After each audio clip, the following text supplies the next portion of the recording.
Vazhdoj të kemi një komunikim dhe bashkëpunim edhe me Ushtrinë Amerikane Nata e Kadrit, natën në të cilën ka filluar edhe të zbritet Kurani. Kjo jetë shumë e shkurtër, duhet ta dimë se cili për nesh se pse kemi ardhur. Allahu Akbar, Allahu Akbar.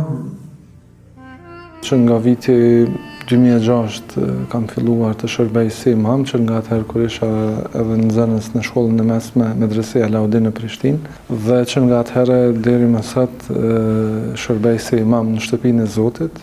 10 vite më herët, në 2006-2016 kemi shërbyer në një vend falje pak më poshtë me lokacion nga këtu ku jemi.